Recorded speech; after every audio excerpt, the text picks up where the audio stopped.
very tough assignment against arguably the best in the business. Certainly the world number 2 at the moment, Shane Van Boening. Carl Boys is with me again, and Carl, it's always a privilege, never a chore, to commentate on SVB. Yes, that is right, Phil. Arguably, definitely in the debate for one of the best 9-ball pool players to ever play the game. I think it's fair to say he's the best breaker to ever play. He was runner-up in the European Open last year, was Shane Van Boening. The only player who beat him, Albin Auschen, the defending champion, is through to the single elimination last 64 with a 9-6 win over Hunter Lombardo. And Auschen's next opponent will be from Poland, Daniel Maciol. As for this one, Van Boening wins the lag, and consequently we will see those break building skills straight away.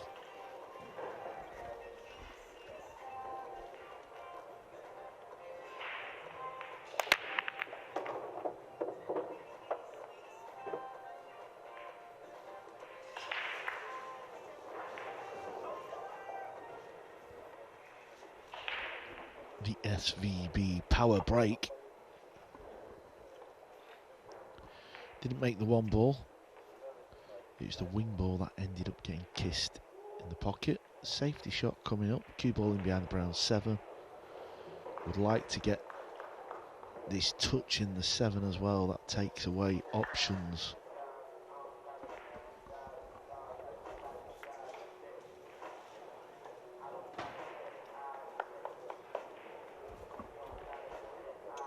Nice shot to get it that close. That's what he was wanting. Van Boening wants an easier passage in the winners' qualification at the European Open in 2023 compared with what happened last year. Yes, he got through, but it was a tight squeeze. He beat Joni Uski of Finland 9-7 in the end.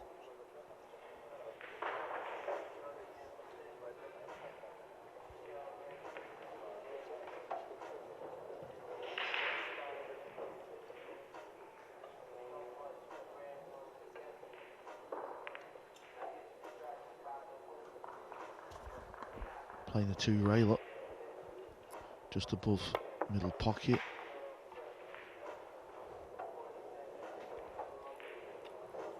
Ball in hand for SVB. Just coming around to see if there's a 1-9. If he's dead straight, he may play it. He's going to play it.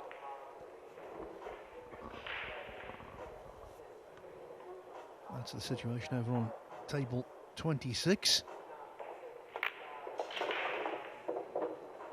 SVB knocks in the 9-ball across on the other table, very close to table 1 actually. Skylar Woodward is taking on Stuart Bingham, the 2 leading lights in the US Mosconi Cup team for some years now. Well, Carl, just the kind of start you want, no sweat. Yeah, all brought to SVB because you got the cue ball tight on the 7. It just made the kick a lot more difficult. Put in some really good performances in this tournament last year. Beat the likes of Wojciech Szewczyk, Sanyan Pilovanovic, Matthias Snigotsky, and in the semi-finals he overcame Jose Alberto Delgado. And Delgado has already been eliminated 12 months on.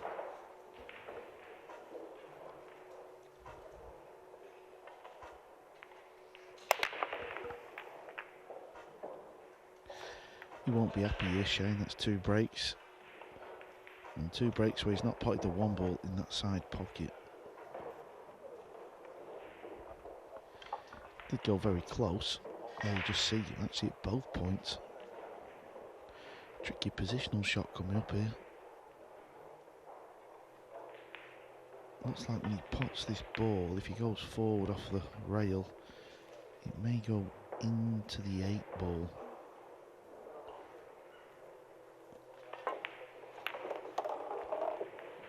Oh, that is more than good enough. He played it with a bit of right-hand spin, actually. Nicely done. Now he's got a combination. After he's played this combo, though, he needs an angle. He needs to try and leave an angle on the blue too. That way he can get out for the red 3.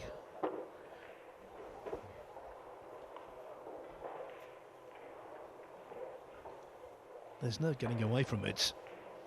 Johan Chur was the senior partner in the World Cup, but that doesn't mean to say Aranas didn't contribute. He contributed greatly. Got better as the event went on, I thought. Yeah, and what stands out for me in the final, he had that long 2-ball where he was jacked up off the back rail. Needs to get the gap here. Oh, he's been fortunate. Fortunate to find the gap, and fortunate where the cue ball's finished, because at least he can draw the cue ball back now to try and get on the pink 4.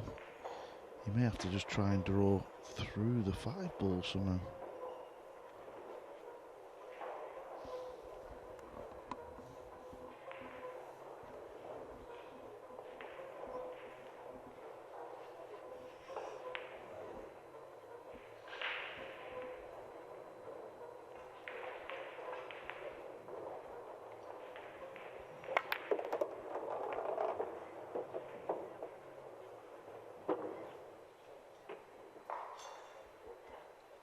Realised playing with deep screw he had to make collisions. Could have been worse, could have finished a lot worse. Even if he can't pot the 4, he can nail SVB in behind the 5. Yeah, it's important he gets a good cue ball here as well.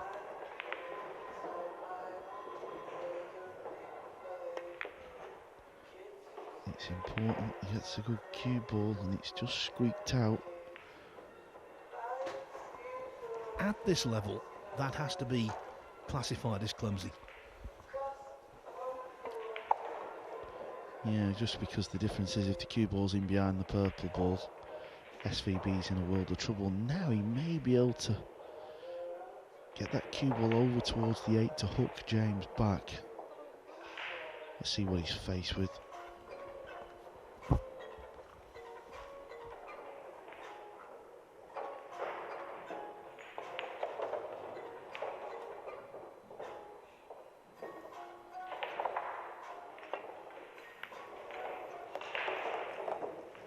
Oh, a little beauty from Shane Van Boening. A kiss on the 5 would have been nice to promote it onto the top right-hand pocket, but nevertheless, he should be okay. Yeah, look how thin that was. Great pot there from Shane. He really plays the game nicely, doesn't he? If he can see a shot, any type of attacking shot, he ain't scared to pull the trigger. In our first match on Tuesday morning, Jeremy asked me who I thought would win the tournament, and Shane Van Boening was my pick, and I'll tell you why I said that. Well, 2 things. One, I'm a great believer in the law of averages.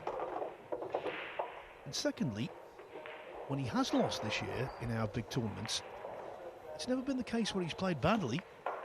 Maybe the other guy has had a good day, a fortunate day.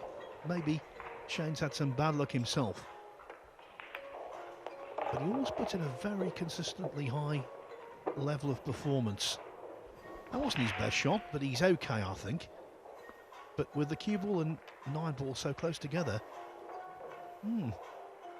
maybe just a question mark here. Who did JJ pick, Phil? Did he pick a player to win? You know, I can't remember.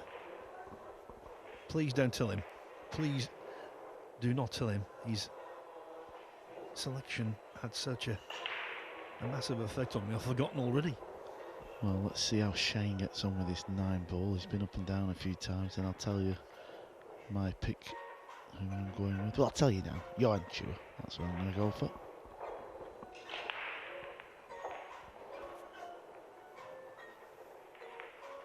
Well, I'll tell you this. If there's a fence nearby, we're both sitting on it at the same time. It's in danger of collapse. 2 very obvious choices, but nevertheless, I think they've both got massive merit.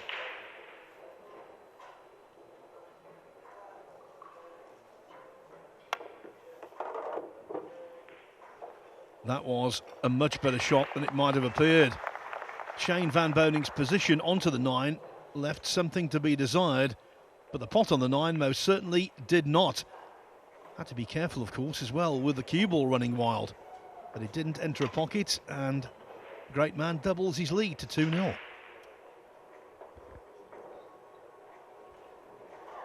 The number of matches on the one-loss side in round 3 now dwindling down. I can tell you Pia Filler on table 24 is desperately trying to stay in the match against Jonas Kornmaster. You can see her in the distance there, 7-5 adrift. Stuart Bingham on table 26. He was 3-1 up on Skylar Woodward, had a really good chance early in the 5th rack as well. Unfortunately scratched. Woodward won the next 2 racks.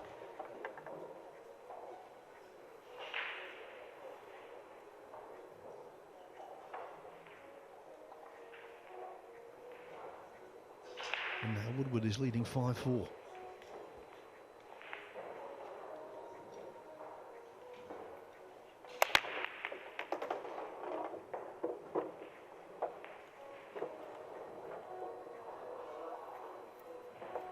By the way, shout out to Imran Majid, who's defeated Dennis Grabber 9-6.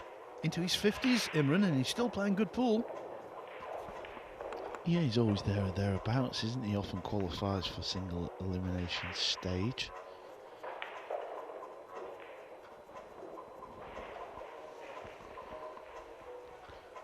Oh, Shane can see enough of this.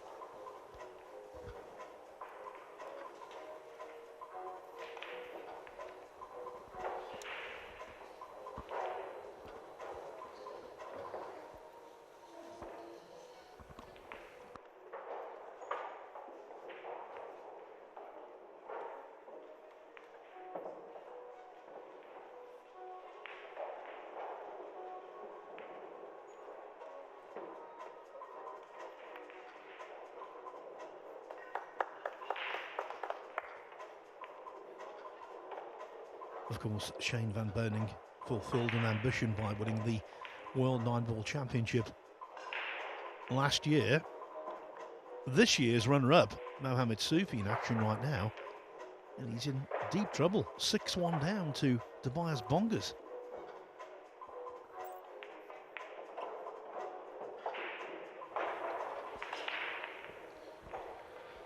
That's all really Shane could do, wasn't it? Sometimes you're just forced into the most basic of safety shots.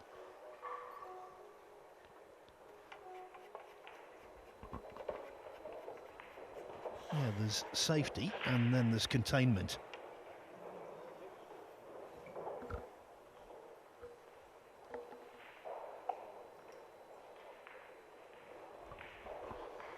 He's having a go at the pot here, though. You always feel players are going to get close. He'll certainly get it down that direction, there you see, but it's going to set up for Shane. He'll probably play position on the blue 2 into the right centre pocket. He'd love to get the cue ball back where it is now, to be honest.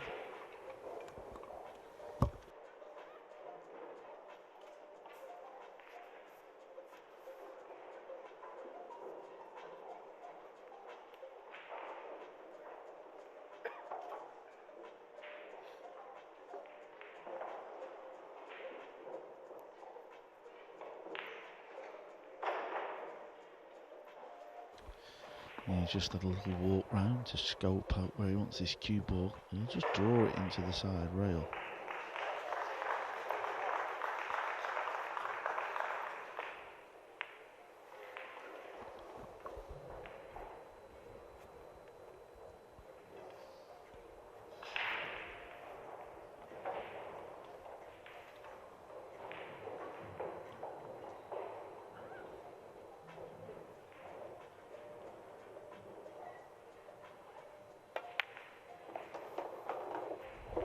It's a bit short of pace. Anywhere in the break box would have done. Yeah, there you see he's not landed in the break box. He can still pot it, but the cue ball's got to travel off 3 rails now. And it's just going to be a case of anywhere in the centre of the table for a shot on the 3. These are always very tight in them middles though. I always feel like if it catches the near point, it won't go in. So much so, didn't fancy it. Another good safety shot from SVB. Hard as nails. 2 matches so far for the great American champion. He beat Rainer Shefka 9-2 and then Mark Vidal Claremont 9-4 to be here. And it's looking like a good day for American pool because Skylar Woodward has got the brown 7, 8 and 9 to take another rack from Stuart Bingham.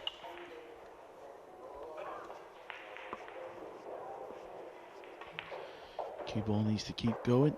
Oh, it does. It's perfect.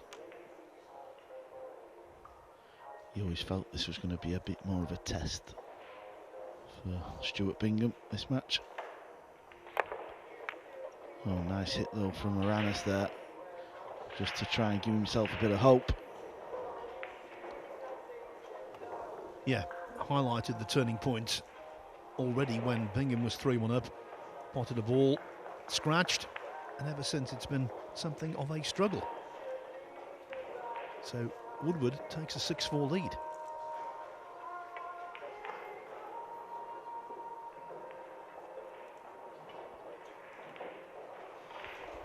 Every match Fedor Gore seems to play here this week seems to be a grind. He's been involved in some tussles so far, but he's going along nicely. In his match he leads 7-6.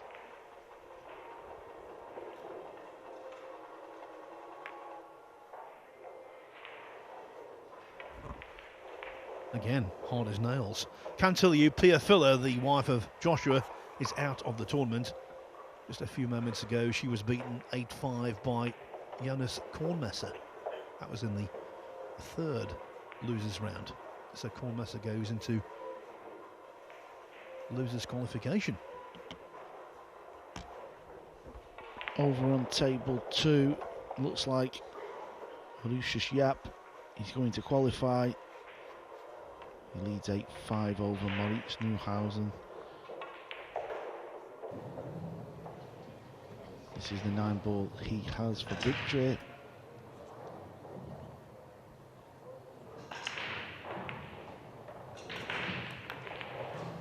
There it is, Yap advances through to the final 64. Moritz will go to the losers qualification final round, so it's not all doom and gloom for the young German.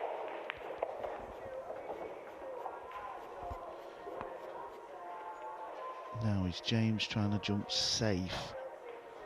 I think he is, because if you pop the 2, you're not going to get on the 3, are you? Yeah, that's what he was playing. Very close, wasn't he? He's going to leave a pot. Shane's going to have the same issue. It's a bad 3-ball. I wonder if he plays this with a bit of top, can he miss the 4-ball on the right hand side of it and take a bit of a chance coming into the 3? If he plays it at a certain pace, good things can happen. Setting up for the combination would be a scary task.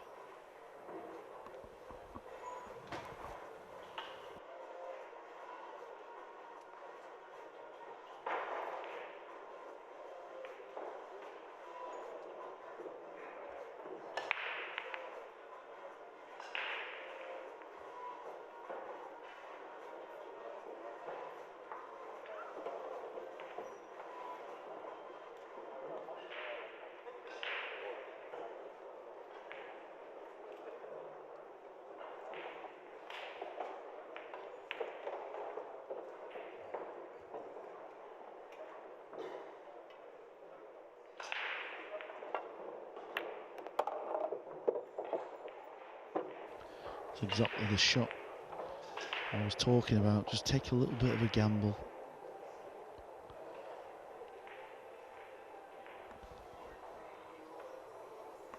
Just a bit unfortunate, it just flicks the 3-ball as the cue ball comes down.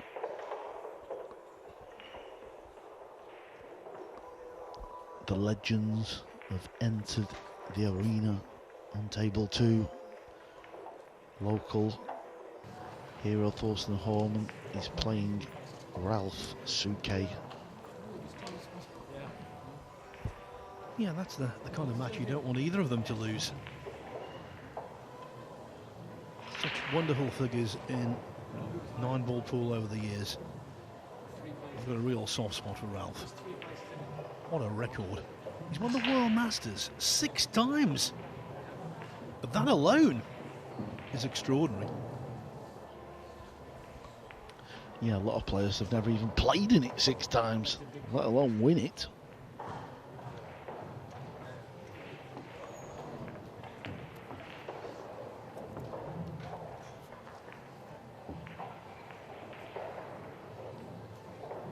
You were talking about Fedor Gorsht and his struggles. Well, he's just been pegged back to 7-7 by Radoslav Babica. Here's Woodward with another winning 9-ball. Bang. The Kentucky kid getting on top.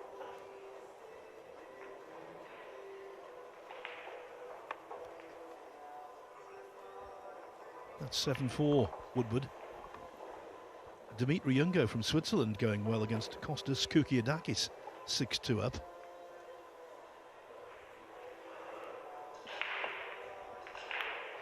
Oh, that was a thing of beauty. I know he's left some form of a pot, but the 2-rail kick and stick. What a nice shot that was. These are tough though, aren't they? Trying to pot the 3. You know you can't really get on the 4-ball how you would like. Cue ball looks to be running towards the 9 or the 5. Looking at that angle. By the way, one thing we must say, how about the crowd here? There's a big bank of seats watching table 1 and 2, and that's nicely filled. But there's so many more people out in the arena. Really good crowd here today. I think the best we've seen in this tournament, apart from finals day last year.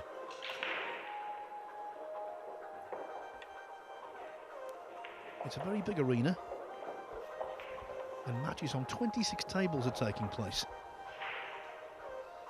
So the crowd is spread, but it's a large one nevertheless.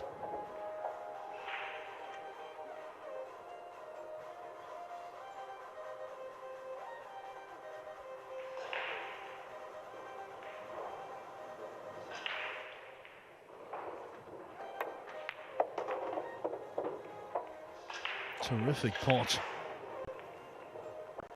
For not a great amount of gain, he's left himself a tough 4-ball, and look where the 5 ended up. Yeah, boy did he hit that sweet. Needs another good one though. In fact, he needs a very good one. I don't even know if he can get on the purple 5. If he can get the cue ball out centre-ish table, as long as he can see enough of that 5, he could then play the hook on Shane behind the brown 7.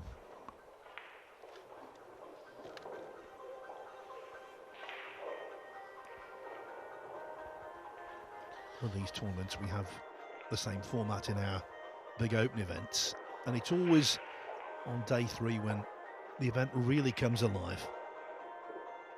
Big matchups.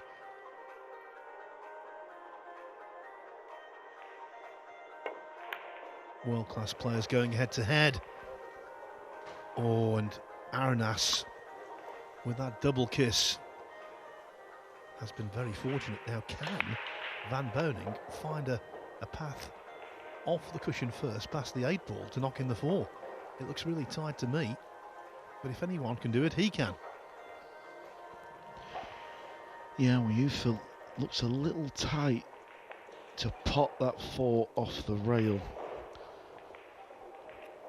Skylar Woodward is at the table in his match against Stuart Bingham. That's fairly close, that match. I believe it's 7-4 to Woodward. Yeah, you believe correctly. And the other well-known snooker player involved right now, Gary Wilson over on table 19. He trails 4-2 against Alexander Kazakis.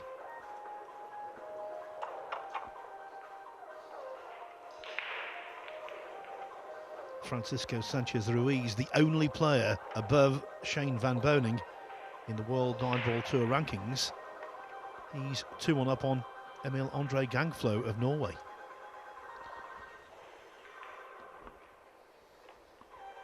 The situation for Woodward just keeps getting better and better. 2 balls away from being on the hill.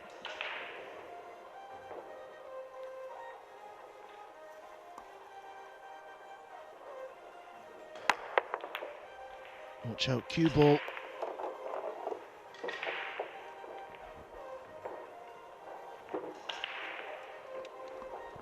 So this 9-ball for Schuyler to put himself on the hill. This would make an 8-4. He's playing Stuart Bingham, 2015 World Snooker Champion. And he's got tons of momentum. He's won 7 of the last 8 racks now.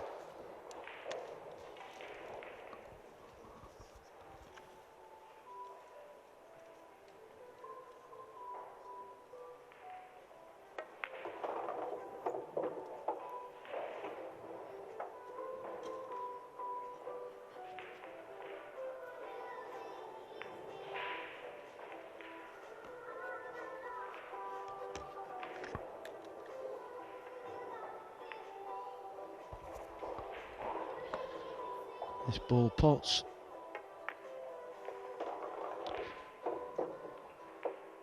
That looks like this is going to be James's first rack of this blockbuster winners qualification match. Some real big matches today in winners qualification. I've seen a lot of posts on social media.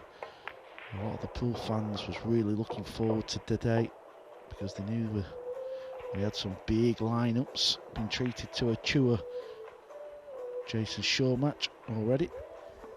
Yeah, that's one thing we don't mention often enough. Pool fans are so knowledgeable and so enthusiastic.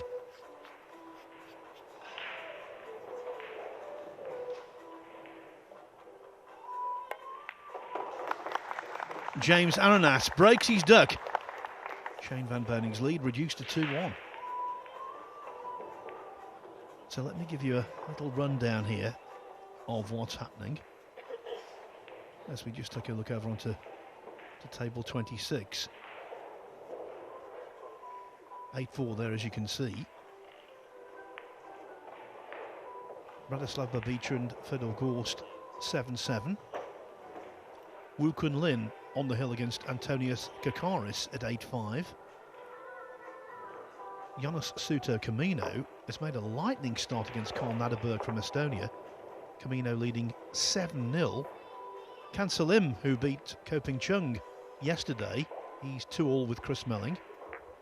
Tobias Bonga's now 7-1 up on World 9-ball Championship runner-up Mohamed Soufi. Dimitri Ungo 6-2 up on Kostas Koukiadakis. Mario He, after a slow start to that match, he was 3-0 down, now leads Elliot Sanderson 6-4. 4-3 for David Alcady over Simon Corral. 3-1 for Chang Jun Lin against Yoni Uski. 4-2 Alexander Kazakis over Gary Wilson. 6-1 for Konrad Yajushin over Jan van Leerup. 3-1 for Oliver Sholnocki over Robbie Capito. And 3-1 also for the runaway world number 1 Francisco Sanchez Ruiz, taking on Emil Andre Gangflo. He's so far in front, Carl, FSR, that even if Shane Van Boening were to win this tournament, he could not catch the Spaniard. Whatever occurs here, whatever set of results happen, FSR will leave the European Open as the continued world number 1. Well, that's what's good about the WNT. The fact that a player who's ranked number 1 can hold that spot for a long time. Back in the day, from one tournament to another, the number 1 spot would just keep changing. It was pretty much impossible to stay number 1 because we only had a couple of big tournaments a year. I reckon if FSR were to win this, I don't think he'd be mathematically guaranteed to be world number one at the end of 2023, but effectively I think he would stay there until the start of the new year, regardless of what occurs in the Asian Open and the US Open. That's an indication of just how dominant he's been. Now Skylar Woodward keeping it simple, 4 balls away from victory. And giving Stuart Bingham, after that dream start to his pool career yesterday, a rude awakening, a reality check.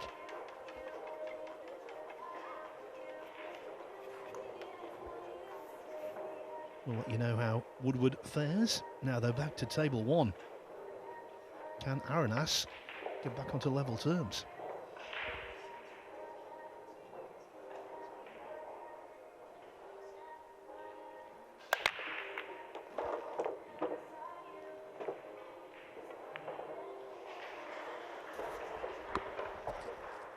He would love to be able to put the blue 2 in the top right pocket. That offers a bigger pocket.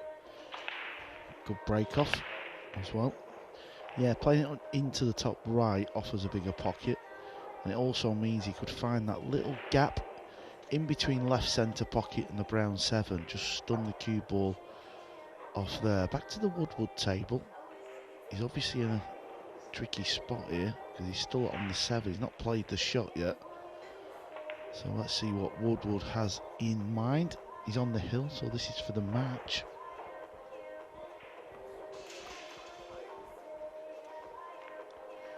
And safety shot. That shows you there was no real pot. Very good safety though. This is where Woodward excels. Now how we're going to stay with the table just to see what Mr. Bingham can conjure up here. Good shot from Aranas.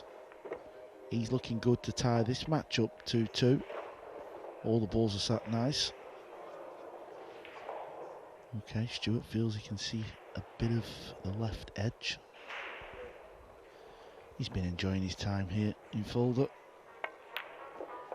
At his first major pool tournament. Yeah, I get the impression he will be back. And of course, if he loses this, he's not out of it yet because he goes to losers qualification. Has he covered up the 7? Hard to tell from body language. Don't think he has.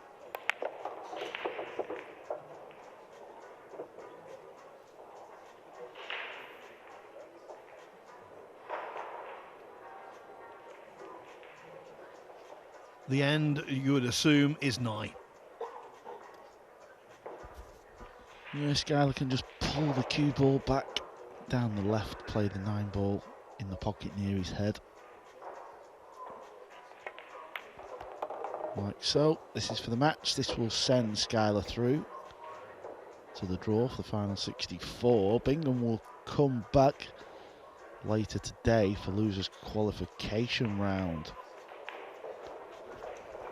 And this is a real luxury for Skylar Woodward, who defeats Stuart Bingham 9-4 from 3-1 down. He's had some good runs in these major world ranking events over the last few months, but normally coming on the 1-loss side. That's the end of his work for today. Into the draw, as you say, Carl, for the single elimination that begins tomorrow. Yeah, we're talking about FSR being number 1, but the last couple of majors, Woodward's been Mr. Consistent, back-to-back semi-finals. That is not easy to do. Well, I'll tell you what, he's not planning anything for early December. Let's face it, he's going to be there at the Moscone Cup.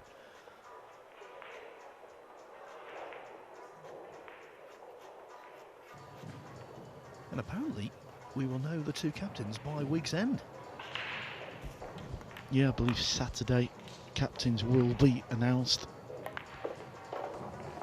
I know there's been a bit of a wait this year for captains. Usually they are announced earlier in the season, but doesn't seem as important anymore. There's that much going on in the pool world. The Hitman takes rack 1 over on table 2. Yeah, who's to say in years to come, the man we've just seen win that first rack, Torsten Homan, who's to say he won't be a European Moscone Cup captain? Certainly got the credentials.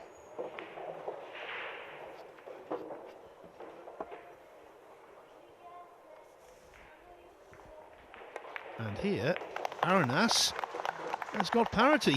Hardly saw a ball in the first two racks.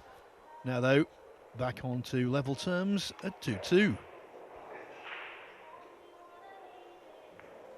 Get the impression with him that although it wasn't an individual triumph, glory at the World Cup will lift his career to a new level. I think it will lift his self-belief to a new level also. Yeah, it's a fantastic tournament to play in, let alone win. Just because you're playing with somebody else, so you enjoy the week a little bit more. You're not on your own. By the way, we've just seen that match conclude on table 26. Next up, over there, what a contest. The youngest of the Ko brothers, Ko Ping-han, against Naoki Oi on the loser's side. Carl Naderberger's got a couple of racks against Jonas Suter Camino after losing the first 7. Tobias Bonga's on the hill against Mohamed Soufi, the Syrian, really struggling. Dimitri Ungo, former world junior champion, 2 racks away from victory over Kostas Koukiadakis. Same thing for Konrad Yajushin over Jan van Leerup. Babkin Melkonyan, I'll tell you what, he gets his money's worth with his entry fee. I think it's worth it in the light he burns up. He's involved in so many slow matches. He's playing Giuliano Smith at the moment. It's 4-2. And there you can see a very significant result. Fedor Gorsht again being pushed, but coming through. This time 9-7 against the veteran from Poland, Radoslav Babica.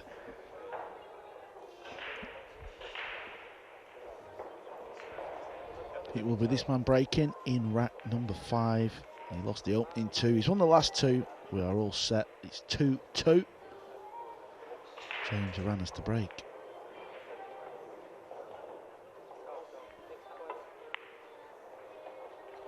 You can see where James puts the cue ball. Shane puts it right in the corner of the box. James a couple of balls in. Very effective. No shot on the 2 though. As in no pot on the 2. So it's going to be a safety.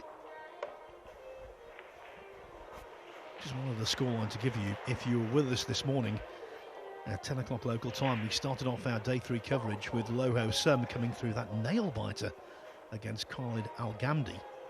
Well, in his next loser side match, Low won the first 3 racks against Yuri Pliskov, but he's just lost the 4th, so Loho Sum leads 3-1 there.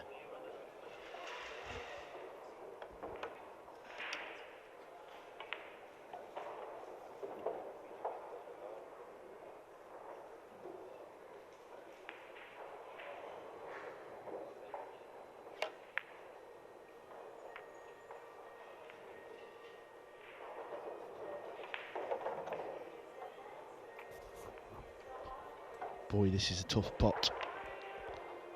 Opportunity for Shane, but this is a tester.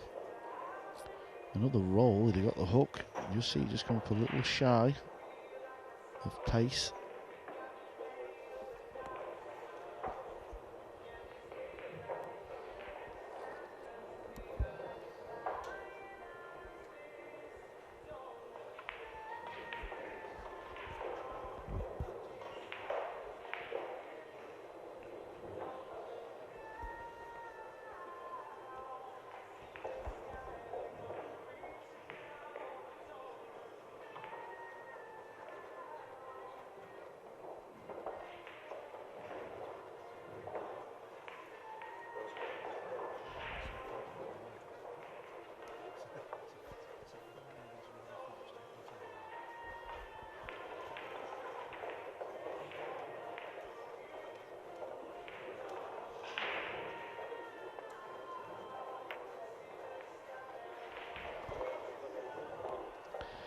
Didn't fancy it, probably more because he felt if he potted the 2, getting from the 3 to the pink 4 was too much.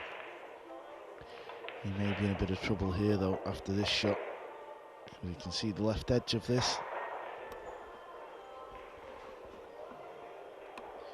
And if you look at the brown 7, the purple 5, probably more the pink 4 and the 8 ball, they're probably going to be the blockers.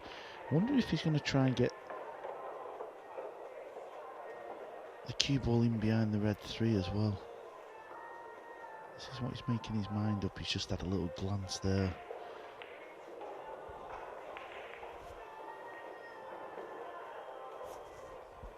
If he does try and get the cue ball in behind the 3, I think the pink and the 8 ball will be the blockers for the 2 ball. Yeah, there you go. You see how it's come over? He's let it leak out. Where's the cue ball? It's close to the scratch.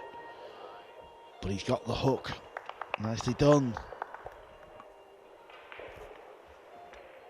Can't tell you our next match is on the 2 streaming tables. On table 2, next after the battle of the German legends, Torsten Homan and Ralph Suke, it will be Piers Labutis against Duong Qua Quang of Vietnam. On table 1 next after this, it's a veteran against a youngster, Niels Fyan, up against, from the Philippines, Anthony Raga.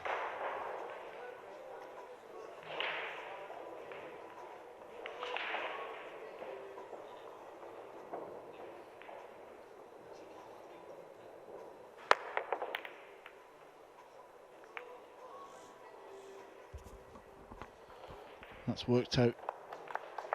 That's worked out very nice.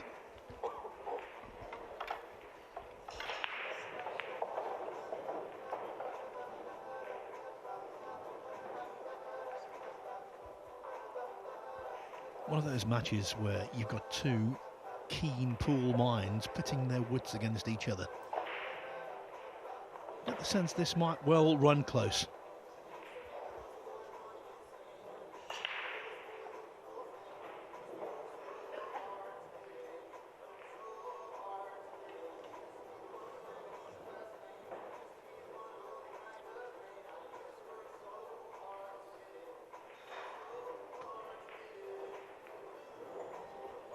One potential surprise, Simon Koral of Poland, now 5-4 up on David Al-Kadi.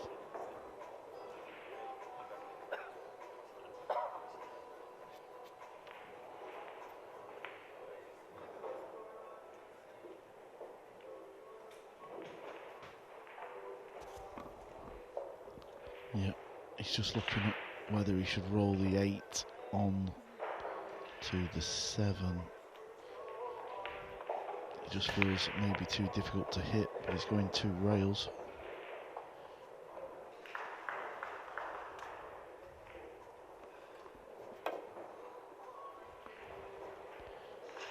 Nowhere near to it in the end. Missed that by a long way. Not in the same zip code.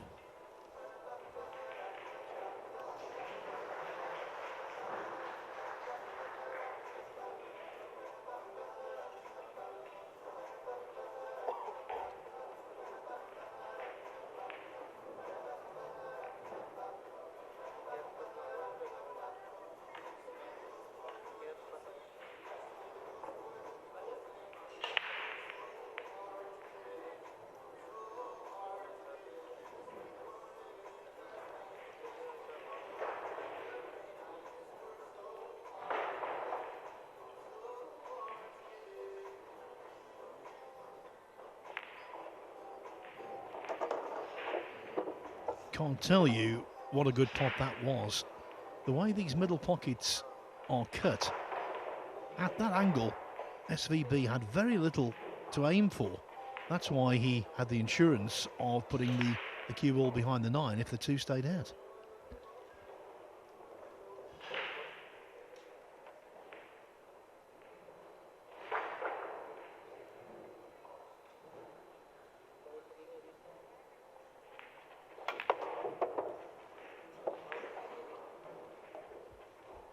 Look at the spin on that.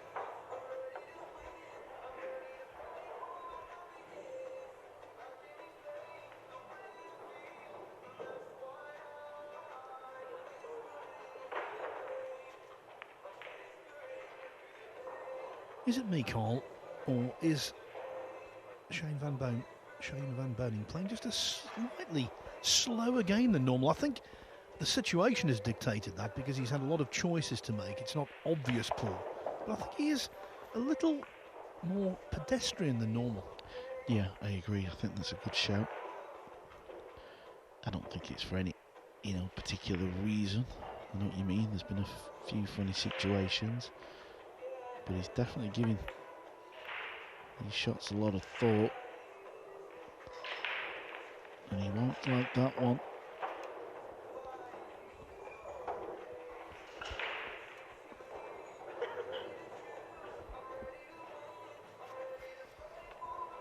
As you can see from the overhead camera, the 4-ball clearly slots past the 7.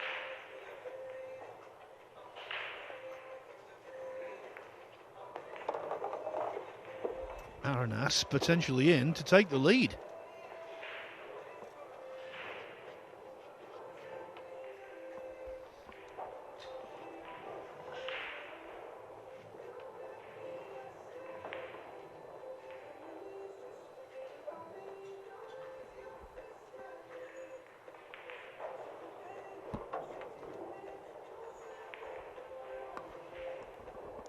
Yeah, when he pops this, the cue ball will go in between the 7 and the 8.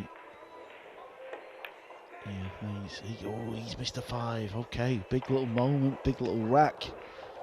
Both players have had chances. Both players have made mistakes. I bet SVB never thought he'd get back to the table so quick.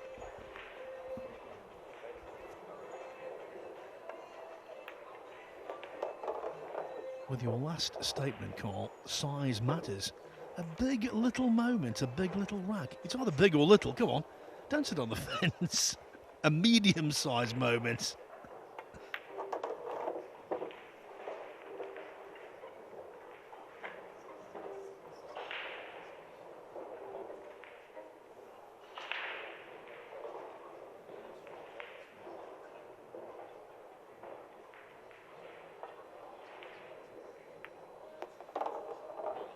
Playing it quietly like that guaranteed the pots on the 8 to the opposite corner pocket, and it guaranteed the angle.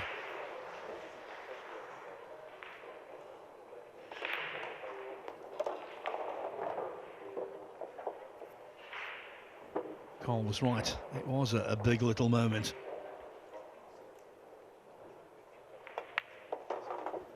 Shane Van Boening looked like he might fall behind. In fact, he goes back in front at 3-2. Now today, we've had 4 different rounds being played, and there's still some pool going on in losers round 3. I'll give you the scores there as they stand. Sullivan Clark from New Zealand, Hill with Christian Sadea of Romania. Yuri Pliskov now 4-3 up on Loho Sum, having won the last 4 racks. Babkin Milkonyan 4-2 over Giuliano Schmidt. Senarif Azar from Sweden has taken the first 2 racks from Luong Dok Tien. It's 5-2 for Petra Urban over Fabian Bowler. 4-1 for a former World and US Open champion, Mika Immonen. 4-1 over Ivo Arts.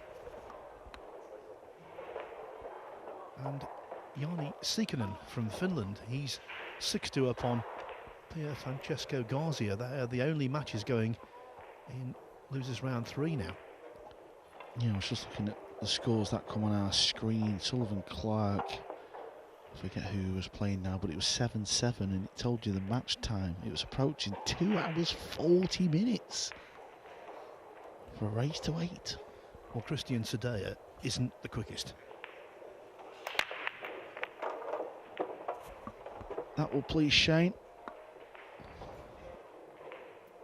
The end result won't please Shane, but the fact he potted the 1 will.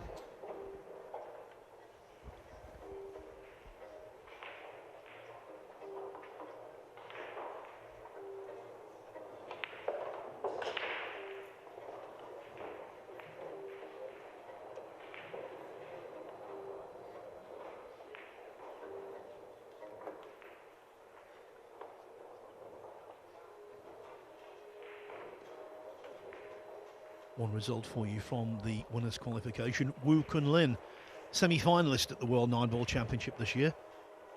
He's beaten Antonius Kakaris handily 9-5.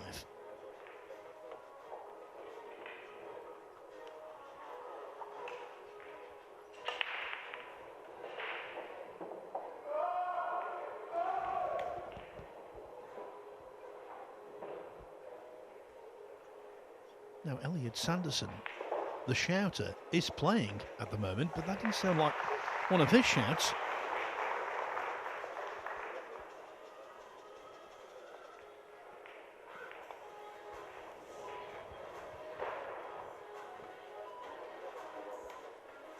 Sanderson, by the way, after a flying start, trails Mario He 7-5. What about this for a rollout from Shane? Doesn't fancy James to pot this ball, swing the cue ball round to get on the 3. One thing's for certain, if he gives it in back, which I don't believe he will, Shane will be firing at that shot.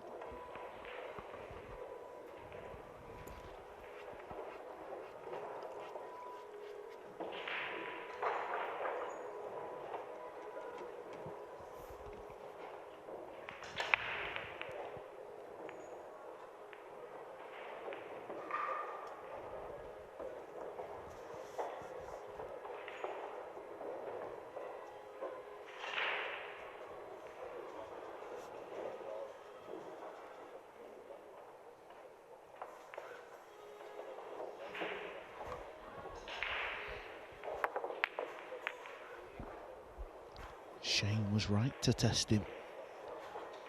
James couldn't pass the test. And I think that's something that's overlooked when we talk about pool. You know, it pays to know your opponent, to understand their strengths, their weaknesses.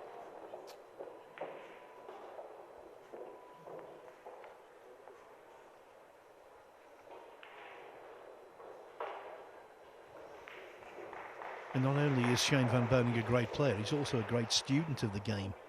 So often you see him in the arena, primarily to work out how a table is breaking. He spends hours watching reactions, but also he fully understands the makeup of many of his opponents. Knew, of course, Carl, that you were shy in retiring, very introverted. Not? Not at all. Well, you're retiring, you've retired, but certainly not shy. Well, I'm just looking at this shot again. He's got to play the pot, but he's taking an unusually long time.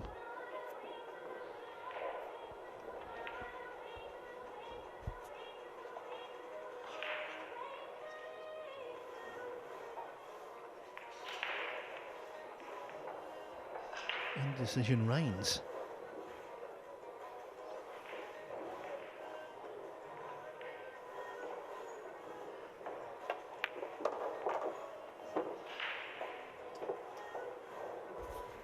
Oh, he'd like to rewind the clock.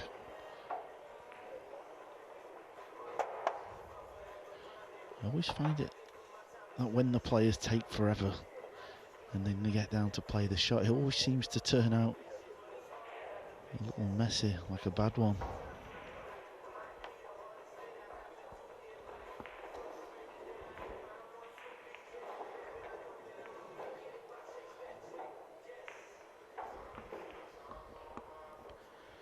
So it's the jump cue.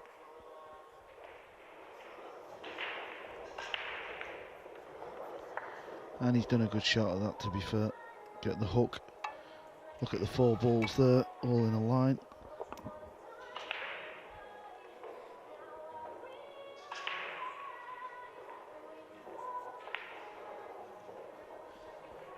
What's the latest score with Gary Wilson, Philip? 5 each against Alexander Kazakis. Can tell you, Konrad Yajushin is through beaten Jan van Leeuwen 9-2.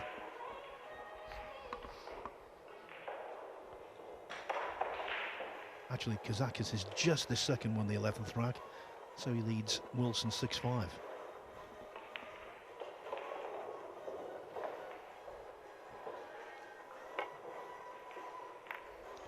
Well, I think that's a foul. Looked like it caught the 6 first. Yep, there it is.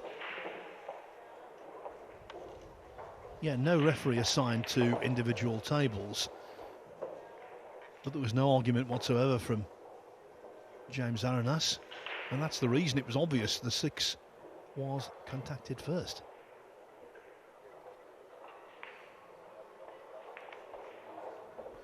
And with ball in hand, Carl, he can work an angle to liberate the pink 4. Yeah, he'd love to roll the cue ball into the right-hand side of the 9. That will just move that 4 ball, the pink 4 ball, forward. You could hear a round of applause. That's because Thorsten Holman, who's playing his countryman, Ralph Suke. Holman leads 3-1. That's available on Matchroom Multisport YouTube channel.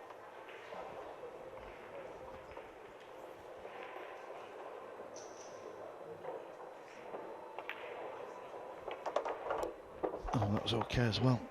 Well thought out. Decided to roll into the green 6. That left this shot for SVB.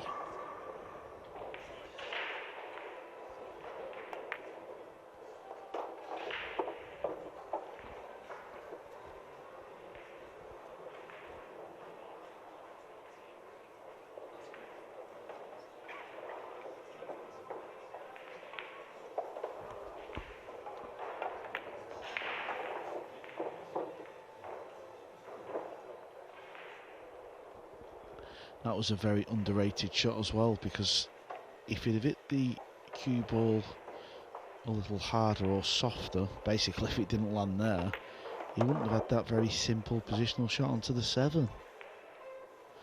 Seems to be a theme breaking out in this match on centre court. Shane wins this rack. Both players have won a couple of racks each. Trading blows. I like the way he's playing though. Van Boening looks very focused, highly motivated.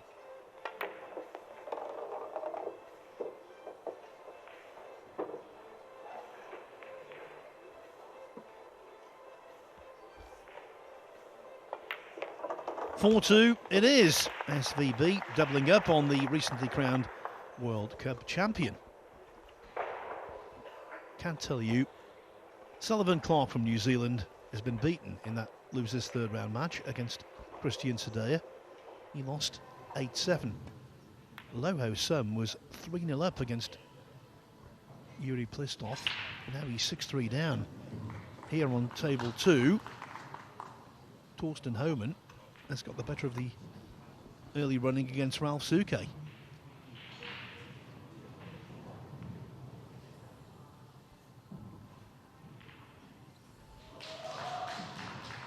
Another player of similar vintage and also with his name engraved on the World Nineball Championship trophy, Mika Immonen, going great guns on table 23 in losers round 3. 6-1 up on Ivo Arts of Holland, so needs just 2 more to go into that losers qualification round a little later.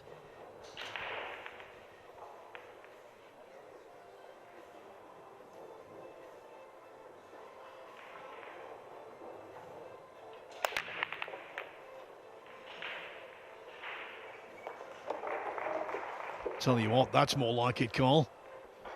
The 1 going in, the 2 sitting up pretty, everything opening up as well.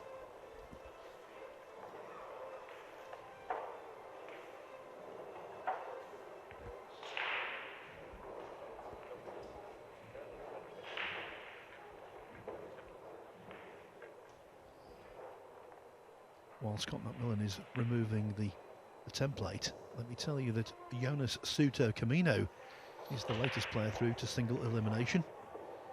He's beaten Karl Naderberg of Estonia 9-4. the foundation laid by winning the first 7 racks.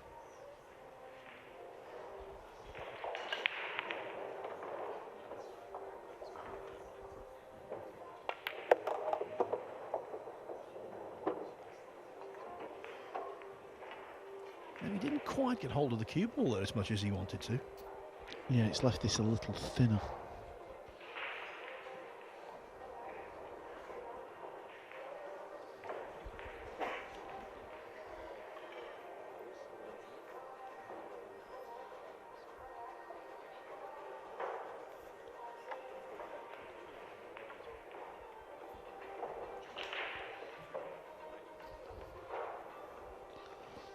Things are not looking good for Chris Mellin. He trails Khan Salim 7 racks to 2. Khan Salim won a qualifier to get himself here in this event.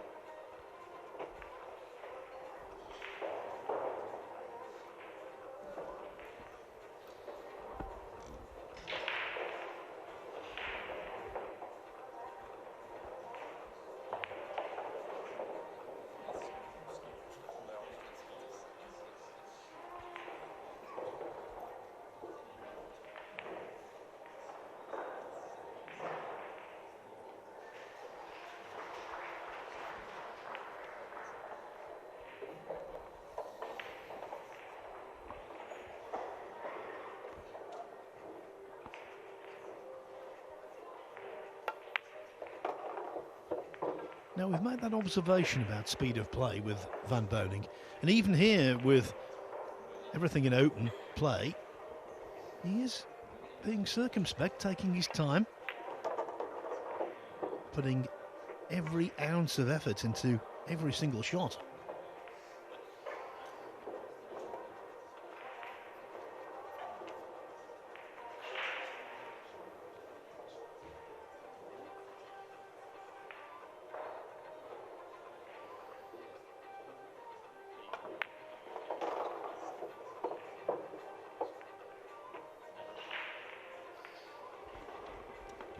Dissecting his way through the rack. Not being more than 2 racks in front yet in this match. I think that will change very soon. Using the second rail offers more margin for error.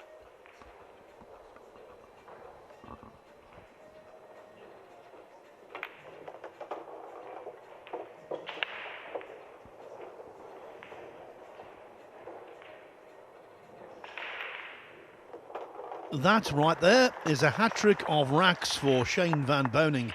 At 2-2, James Aranas had the opportunity to lead for the first time, but he missed a short-range 5 ball, and ever since, SVB has been A-OK. So let's give you these scores on the matches still out there in winners' qualification. As Carl was saying, Khan Salim 7-2 upon Chris Melling, consolidating on the form that saw him beat Koping Chung yesterday. Mohamed Sufi trying to come back from the dead against Tobias Bongers. Now he's only 8-5 behind. We know what an inspirational player the Syrian can be. On table 6, Tyler Steyer starting out against Sanyan Perlovanovic. Mario He on the hill against Elliot Sanderson at 8-5. Michael Schneider 2-0 up on Victor Zielinski. Simon Corral and David Al-Khadi 5-5. Yanni Uski 6-3 up on Chang Junlin. 7-5 for Alexander Kazakis over Gary Wilson. 7-3 for Oliver Sholnoki over Robbie Capito. And 6-3 now for Francisco Sanchez Ruiz over Emil Andre Gangflo.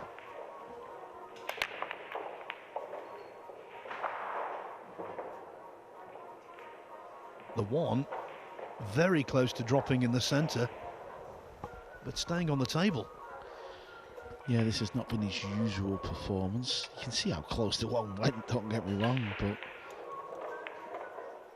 the thing with Shane's, if he goes on to win this match, you can guarantee one thing: he'll go straight back up to that practice room, probably for an hour, and just hit a ton of breaks.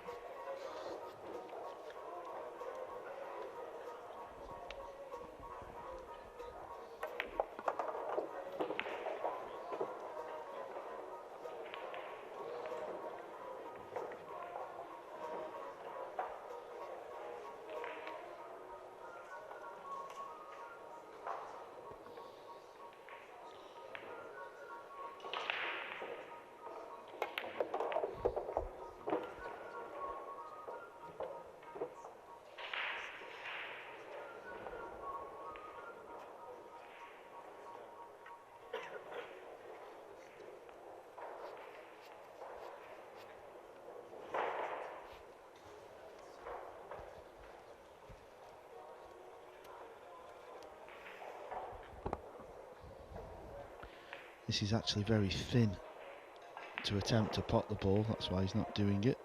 Playing the hook. He's left an easy jump, but it's not an easy jump to pot the ball. That is super tight in the side.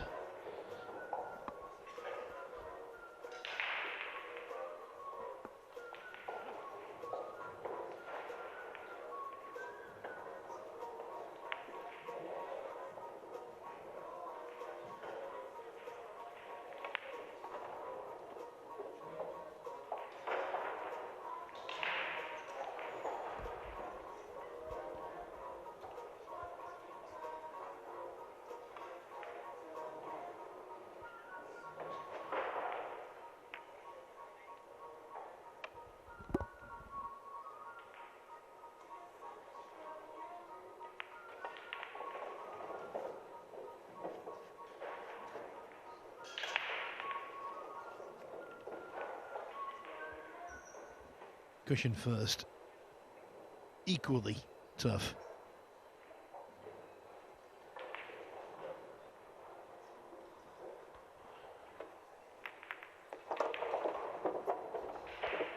Didn't want the double kiss on the 4 though. Yeah, couldn't avoid rolling the cue ball into the 4. Took a gamble, didn't pay off.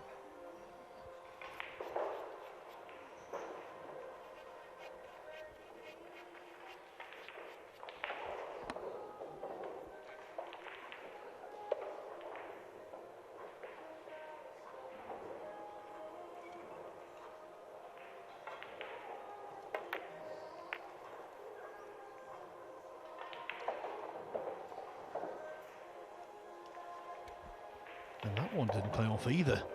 Look how the 5 and the 8 are shaping up. If he wants to lock this rack down, SVB can do so. Yep, James will be in trouble, you would think. Maybe not in as much trouble as he would have thought before that shot.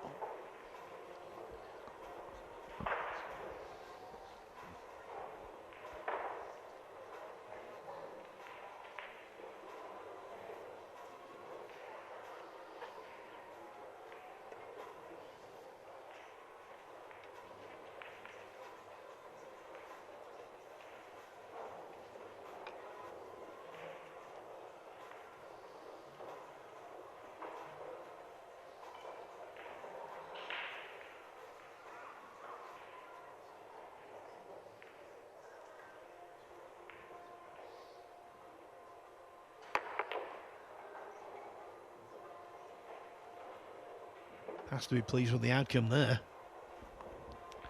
I'm wondering if Shane's going to chase the 9-ball with the cue ball.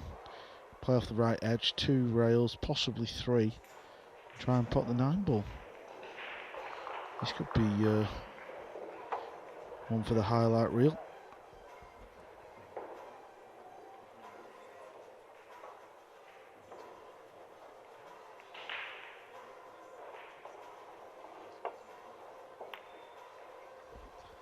Here comes the cue ball, but I don't think he's got enough pace. In the back of his mind, the safety shot was the shot he was playing anyhow. Yeah, that was priority number 1.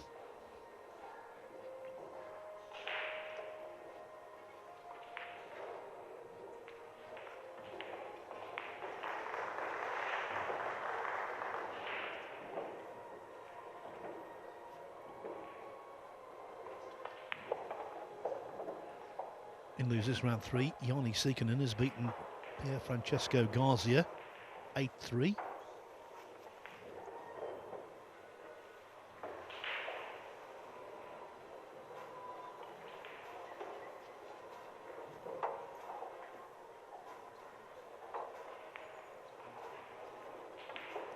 One of the result, Yuri Pesklov has won 8 racks in succession to defeat Loho Sam 8-3. So Low, despite that win we saw this morning on the main table, is going home. Not surprised though, not had his best tournament. No, disappointing week for Loho Sam. He would have come here with higher hopes, and to not make the final 64, disappointing few days. Well, this rack is going to be quickly over. Safety shot gives Shane this chance. Yeah, 5-9, and Van Boening marches on to lead 6-2. He's 2/3 of the way to single elimination. And the great man does not miss combinations of this elementary nature. Now we're in the second half of 2023, but so much pool to come. The US Open, in my opinion, the biggest tournament in the game, takes place again at Harrah's Resort in Atlantic City on the famous New Jersey boardwalk there last week in September. It really is a treat to be involved with that tournament, I must say. Then it's the inaugural Asian Open in Hanoi in Vietnam. The dates for that, October 10 to 15. Completely sold out field, and we can expect hundreds and hundreds of spectators for that one, because pool in Vietnam has never been more popular. And talking about spectators, well, the ultimate is the Mosconi Cup. Alexandra Palace in London. The dates, December 6 to 9. Well, Europe will be favourites, but the way Shane Van Boening and Skylar Woodward in particular are playing, and also Tyler Steyer, while Europe will be favourites to defend the Mosconi, they are certainly not certainties. 6-2 here. Van Boening needing 3 more racks to advance.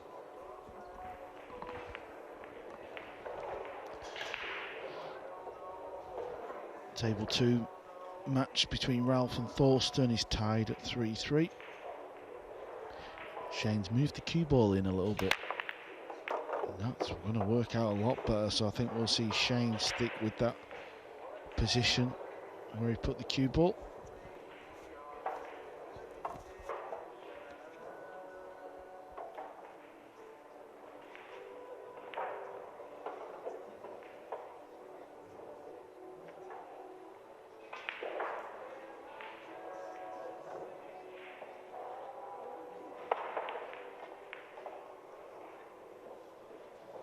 Carl the Shouter has been silenced. Elliot Sanderson beaten 9-5 by Mario He.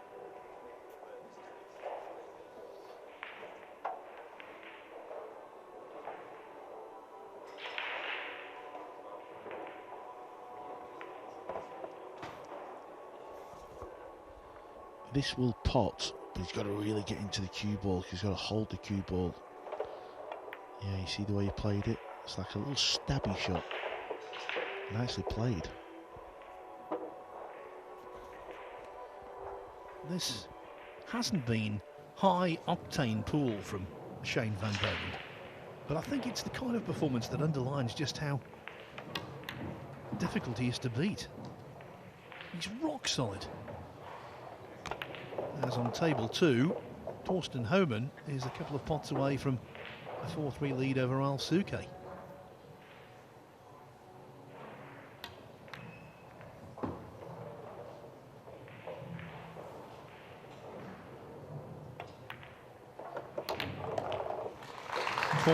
It is.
Started off a little slow this match,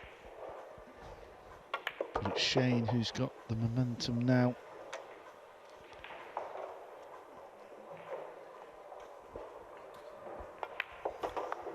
Yes, Carl, big style. The 40-year-old from South Dakota in dominant mood. He's won 5 racks in succession, and from 2-2, he's pulled away to lead 7-2. And what about the remaining matches in winners' qualification? Khan Salim 7-4 up on Chris Melling. Tobias Bonga still on the hill against Mohamed Soufi at 8-5. Tyler Steyer has made a tidy start against Sanyan Polovanovic. The man from Wisconsin, 2-0 up. 2-2, Victor Zielinski against Michael Schneider. 6-6, Simon Corral and David Al-Kadi. 7-4 for Yanni Uski over Chang Junlin. Gary Wilson's just won the 13th rack to trail Alexander Kazakis only 7-6. 7-3 for Oliver Sholnokia, former World Championship semi-finalist. He's 7-3 up on Robbie Capito. And Francisco Sanchez Ruiz not having things all his own way. Nevertheless, he's 6-4 in front against Emil Andre Gangflo of Norway.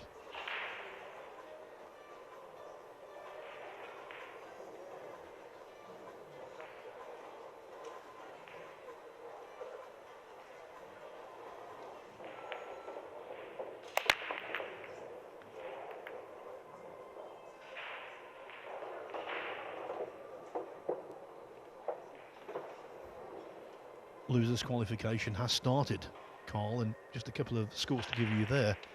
Jason Shaw 3-1 up on Zhao Griot, and Naoki Oi, the court jester. It's no joke for Ko Ping Han because Oi leads 6-0.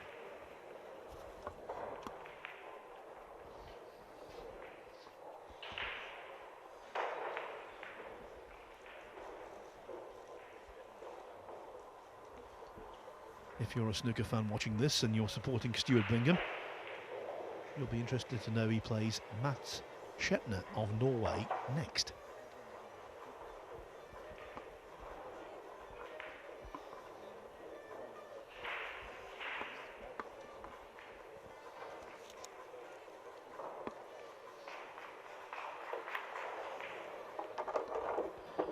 Oh, this looks good, Phil. That was a real nice positional shot. Good pot, but just look at where he's left the cue ball. It's absolutely plumb. All he's got to do now is pop this ball in the corner and just stun over slightly. Such a fantastic shot maker is Shane. Type of player where he really gears himself up for that big shot in each rack. Often pulls them off as well, like that one.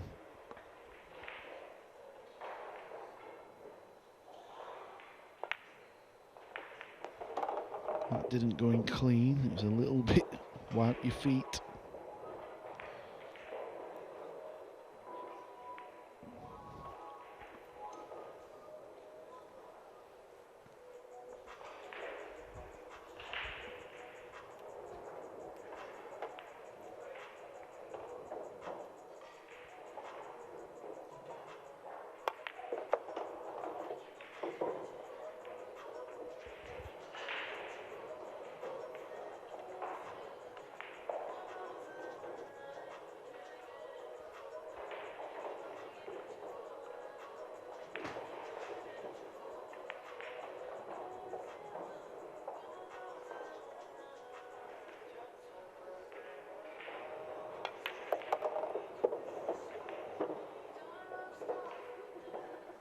For Van Boening, the hill is fast approaching.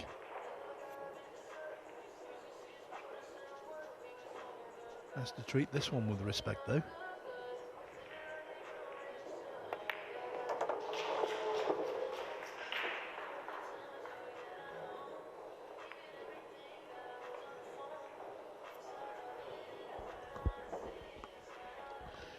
Mohamed Soufi was down big in that match, I believe. He's still hanging on in, 8-5 against Tobias Bonga. Yeah, great story, wasn't it, at the World Nineball Championship. He subsequently won a Euro Tour event in Estonia as well.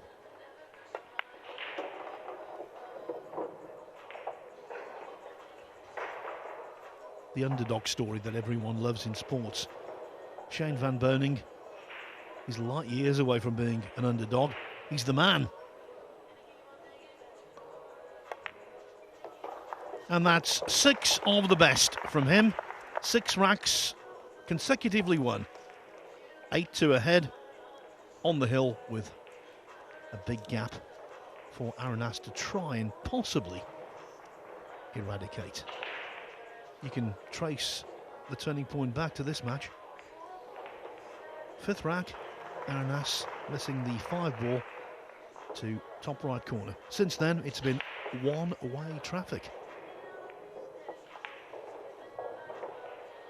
Cancelim on the hill against Chris Melling at 8-4.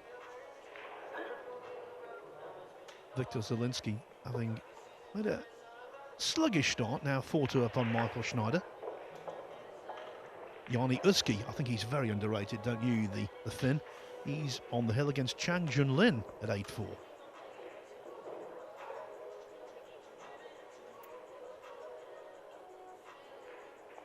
And the losers' qualification now well underway with Billy Thorpe in action against Moritz Neuhausen. 2-2 there.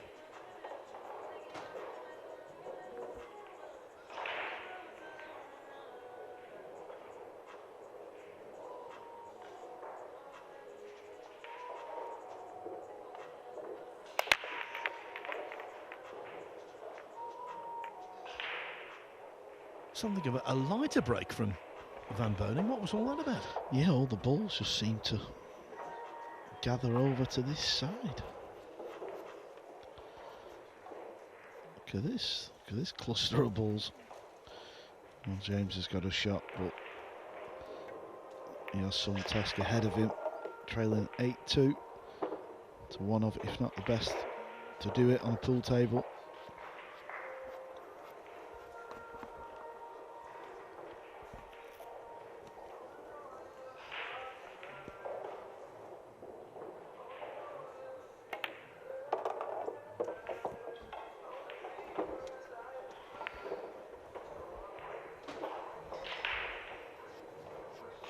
We must always remember this is winners' qualification, so for Aranas, if he is defeated, there is what they call in rowing a repechage. A second chance on the loser's side in losers' qualification.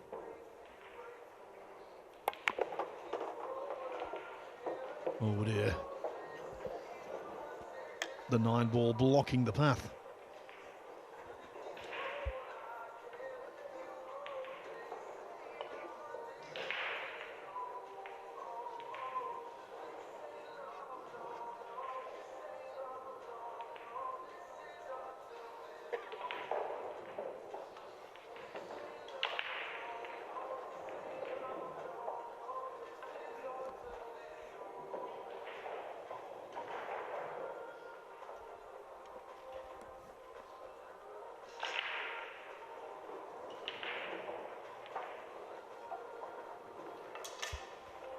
Just a quick glance at the front row there. Anthony Raga can't wait to get out there. He's on next on table 1 against Niels Fine.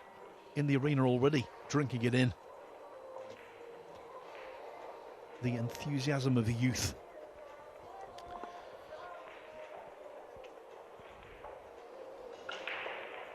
Yeah, there's the youngster in question.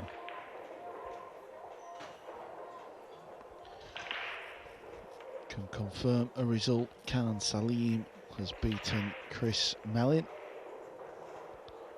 So Mellin will go to losers' qualification match. Yeah, and the Cinderella story, Khan Salim, the qualifier, marches on.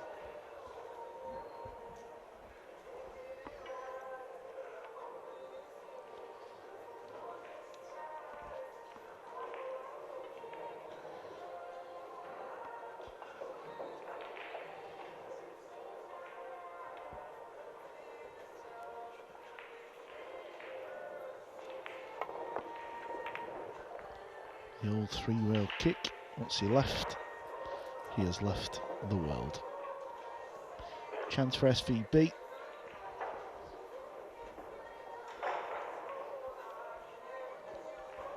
I think with the close proximity of 5 and 6, you can't quite say the world. Maybe 2 or 3 continents, but not the world. He's okay here, Phil. He'll find that gap. By the way, we're in the presence of greatness here. Stuart Bingham watching on over my shoulder. Bingham will bounce back. Take my word for it.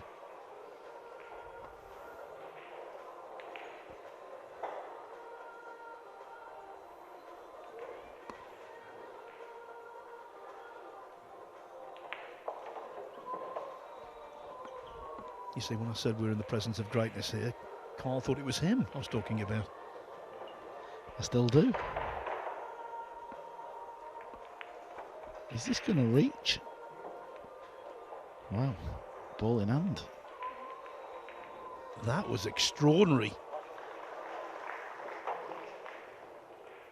Not exactly on the lip either. That was well short from the moment he made contact.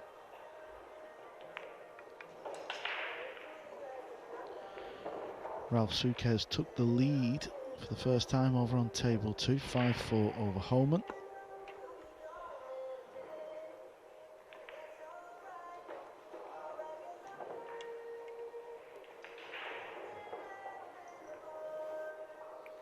Now he's not doing a Joey Tate, he's not playing the wrong ball first, as Tate did against Shane Van Boening last year at the US Open. He's just trying to work out where to put the cue ball.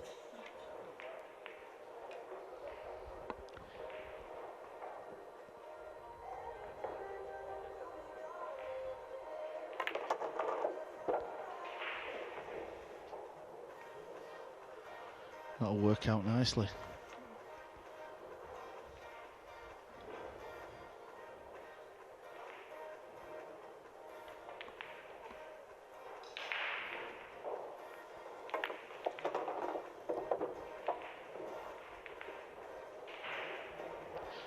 I'm sure James thought this match was over when Shane was at the table.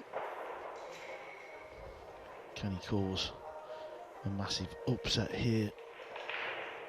Of course, it wouldn't have been an upset from at the start of the match, but purely the fact he's 8-2 down.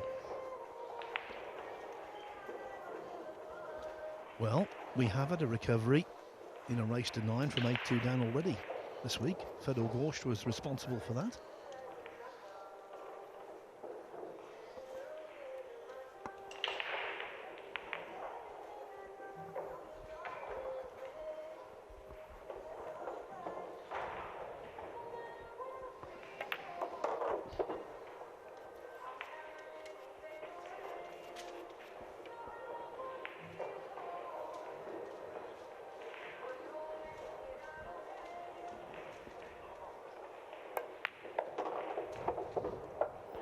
Here comes the cue ball. It's going to be another rack to the Filipino.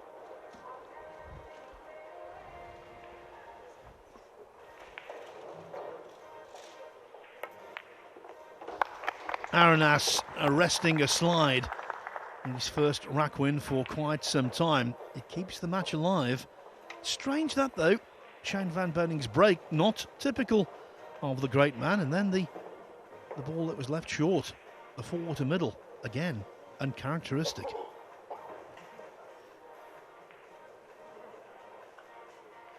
Tobias Bongers, the lead for him is being reduced all the time.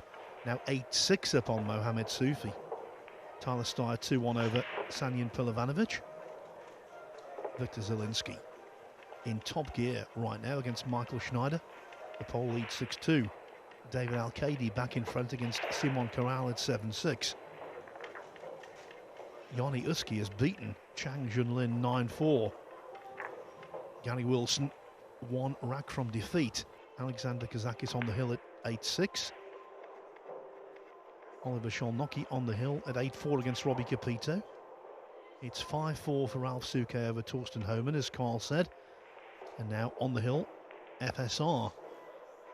Francisco Sanchez Ruiz, 8-4 up on Emil Andre Gangflow.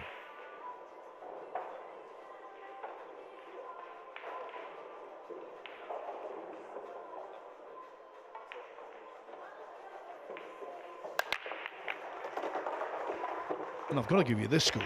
Ko Ping Han 8-0 down to Naoki Oi in losers qualification.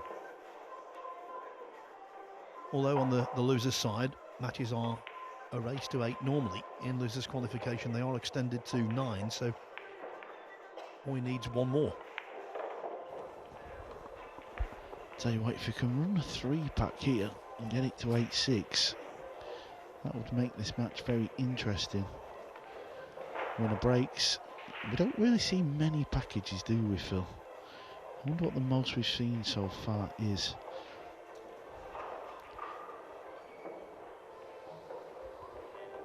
Well, I can't remember more than 3 this week.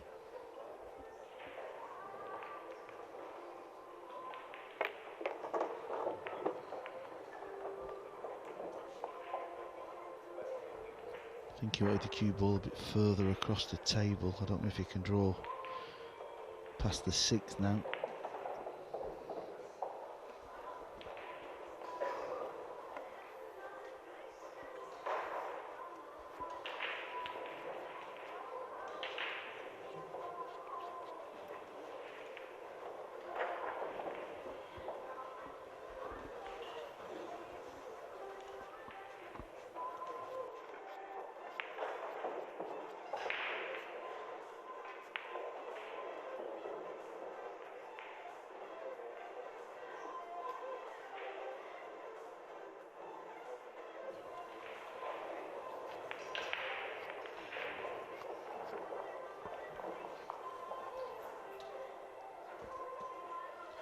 Yeah, there you see the angle he's got.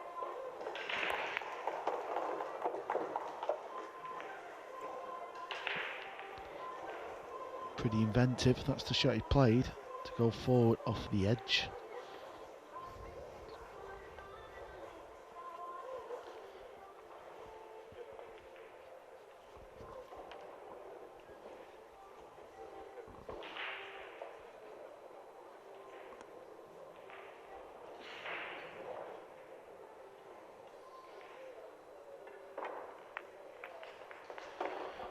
Yeah, and that should be job done now.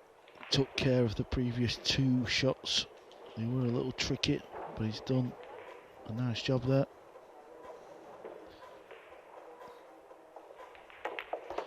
Let's not forget, SVB has had a chance to win this match, put this match away. Probably feels like he should be out of the arena, but he's still got work to do. Aranas is very capable of winning racks, and winning racks quickly.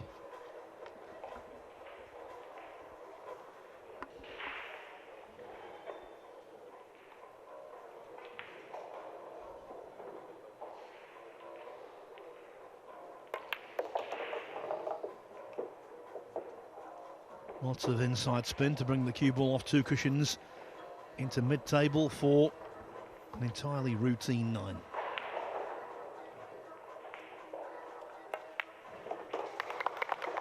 (8-4). Shane Van Boening, after missing that 4 to the middle by leaving it short, has been routed to his seat. Looking a little glum, but still knows he's 4 ahead with a possible 5 racks to play. Viktor Zielinski, his run has been temporarily halted. He's now 6-3 up on Michael Schneider. 6-4 for Ralph Souquet over Torsten Homan. And he loses qualification.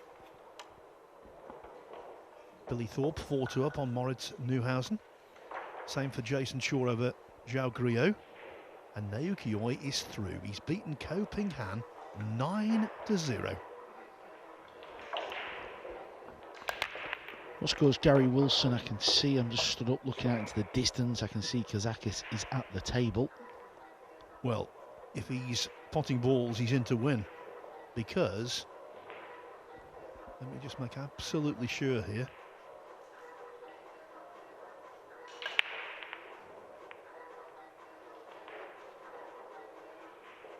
Yeah, Kazakis leads 8-6.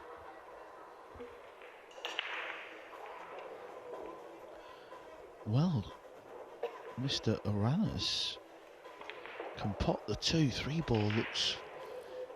It looks quite tight. It might actually go past the 6. If he rolls the cue ball forward, that tells us that he can pot it past the 6 and the 7.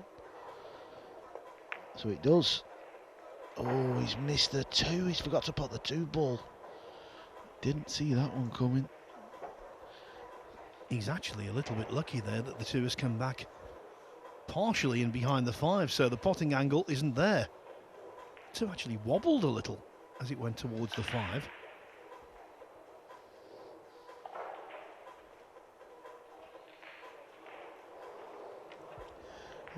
I used to think when I was playing, Phil, like if you was 8-4 down, for instance, I used to think, well, 5 racks, that's a tall order. But since I've stopped playing, I've been watching all. I actually don't think it is a tall order, because I think the best mindset to have is forget about getting to 8 all, or I need 5 racks to win. Just get yourself to 8-6.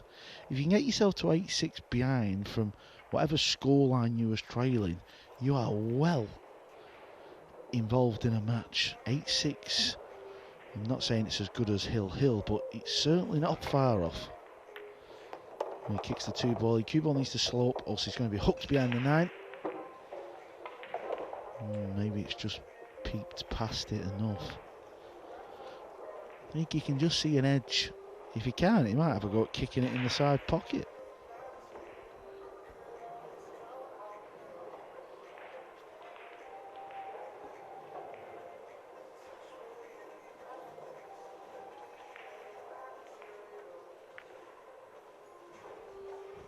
Well, he didn't. Tried to play safe. And he isn't safe.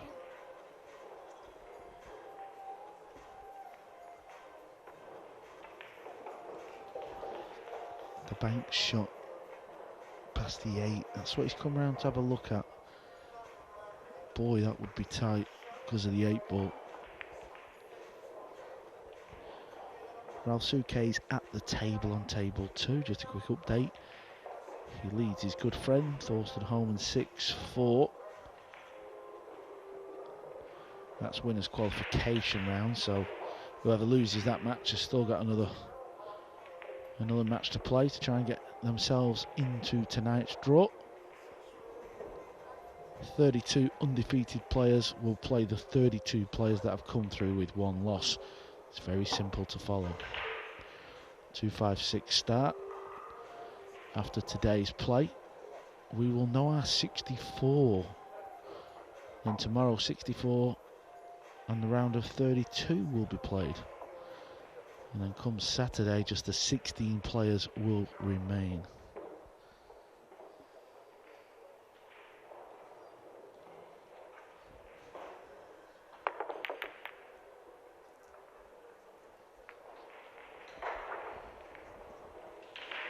There was potential for cover there, but there isn't any. There's a clear path through to the 3.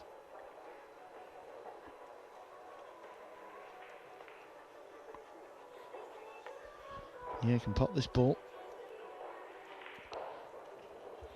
Maybe striking down on the cue ball a little bit just to get the cue ball away. Well, he's playing it quite flat, so he's playing it with a high ball.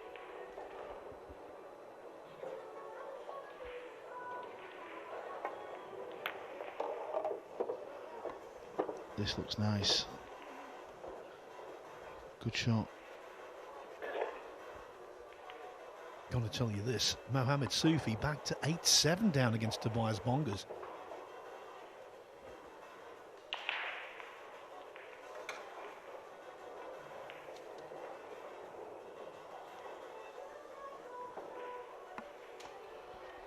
Yeah, and he's breaking at 8-7 down.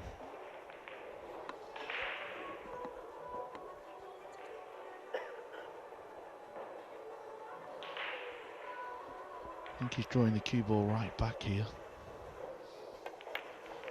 Ah, he fooled me. Just played a stop shot.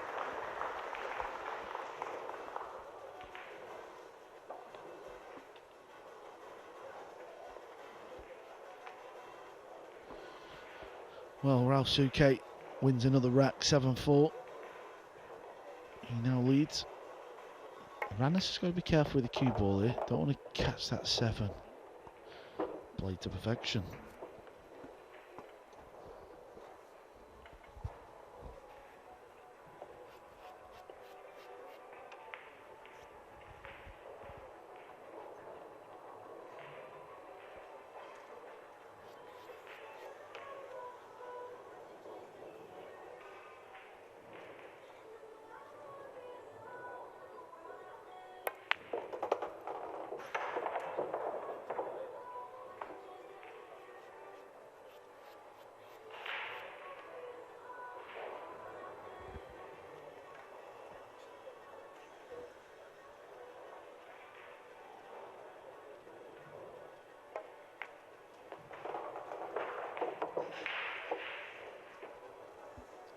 Just a little concern there at one point the cue ball was going to travel on too much, but it stopped well in time.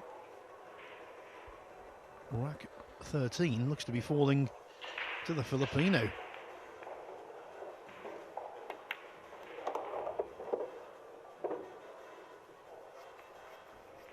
Let's not forget, SVB 8-2 had a chance to win the match. The ball didn't reach the pocket. He gave ball in hand up. And now it's 8-5. Aranas is still alive in this match. What a story this would be if he could complete a total turnaround. Now this is the race to the Mosconi Cup. You can see there, already qualified, the runaway world number 1, Francisco Sanchez Ruiz. He will take his place in Team Europe for the 2nd consecutive year. The big question mark for Europe, the health and well-being of Eklund Kachu, who's got a bad injury to his arm. How long is he going to be out? Is he going to be able to play in the Mosconi Cup? If he isn't able to play, that opens up another place. He's currently number 2 in the standings, Fedor Gorst number 3, with Jason Shaw in close attendance. As for the Americans, well, I think it's fair to say we know for sure that Skylar Woodward is going to be at the Alexandra Palace. So too Shane Van Boening. Shane Walford could be in line for a debut. Currently he's in the 3rd and final automatic qualifying spot. Yeah, I'm a little surprised Shane Walford's not here. He has been travelling to some of the open events.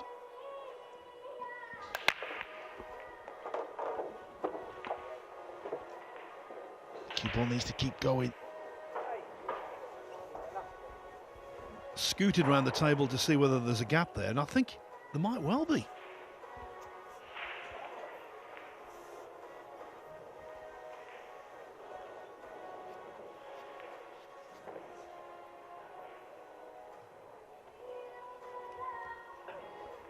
Can tell you Mika Immonen from Finland is in the losers qualification. He's beaten Ivo Arts 8-5.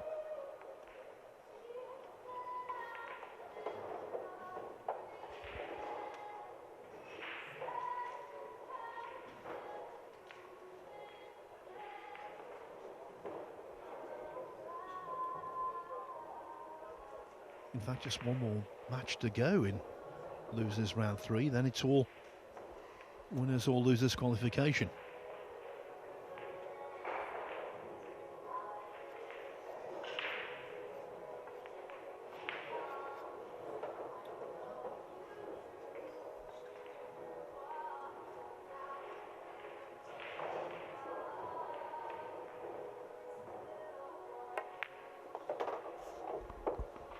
Well, look at this. The ball went. He could see enough of it. He may have had to play it with a touch of spin to throw the ball in. What did we say about 10 minutes ago? Just try and get back to 8-6 and you feel like you're well in the match.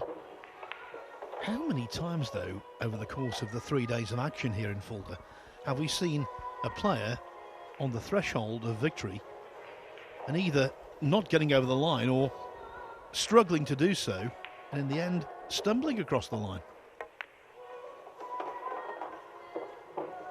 Our first match today, Loho Sum led 6-1 in a race to 8. In the end he was hugely relieved to come through 8-7 against Carla Dalghamdi.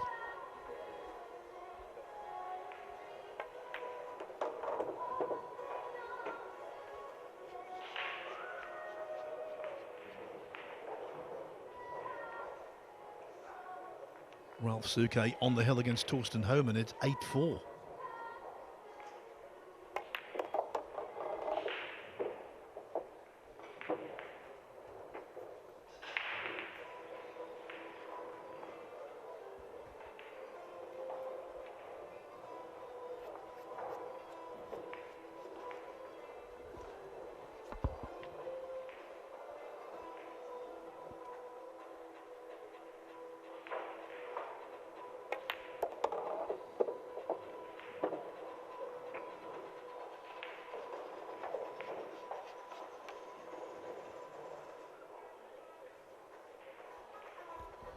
It's a fast and exciting game to watch, is Nineball.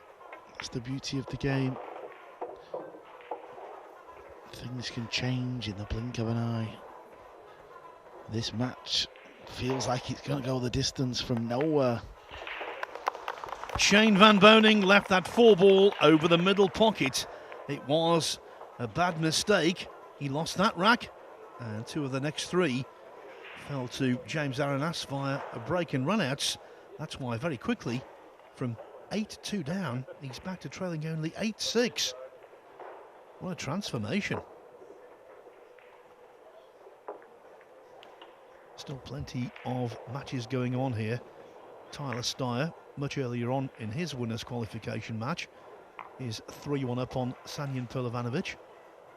Victor Zielinski pegged back by Michael Schneider. Zielinski's lead 6-5. David Al-Kadi now on the hill against Simon Corral at 8-6. Gary Wilson 8-7 down to Alexander Kazakis, desperately trying to make that hill. Oliver Sholnoki of Hungary defeated Robbie Capito 9-4.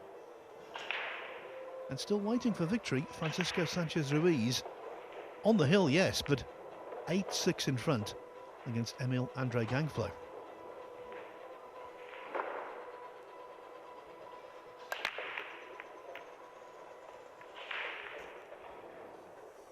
Oh, is that the break that Shane Van Boening's been looking for? He was willing the cue ball over because he knew it was going to be dry.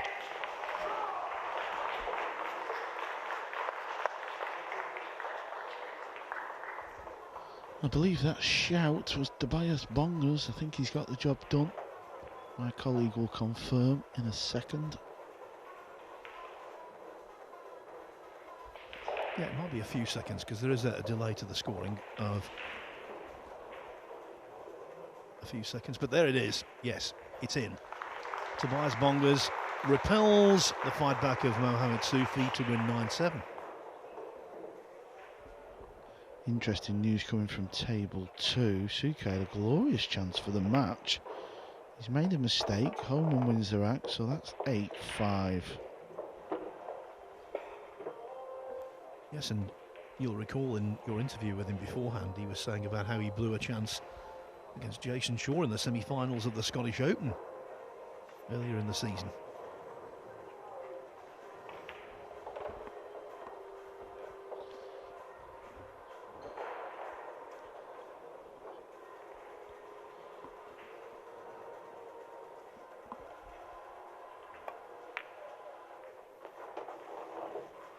Can he put the lid on this?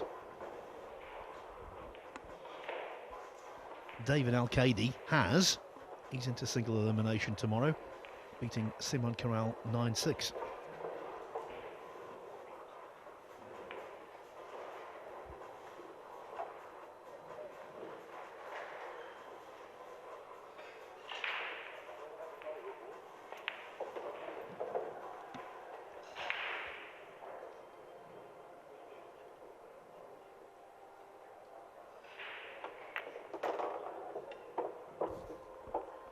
This looks like it's going to set up beautiful. What a positional shot that is, by the way. He could not have put that better with his hand. Under pressure. Spins the cue ball round. Here's another look. Just look where the cue ball finishes.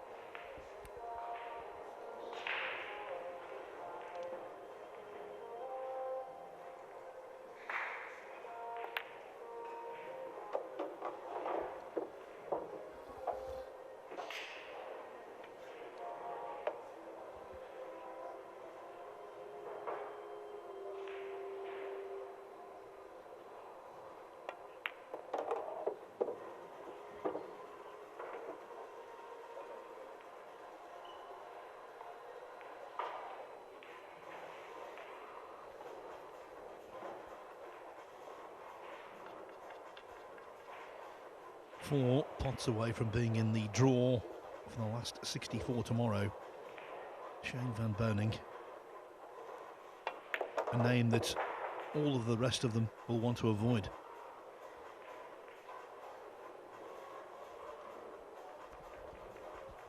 You can have debates about who is in the pool elite, but there's no debate about his membership.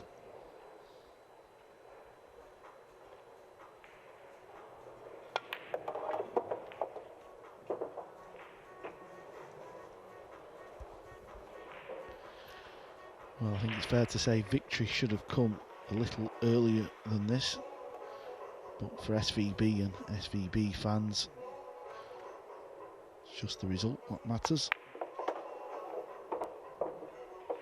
Yeah, not how, but how many, as they say.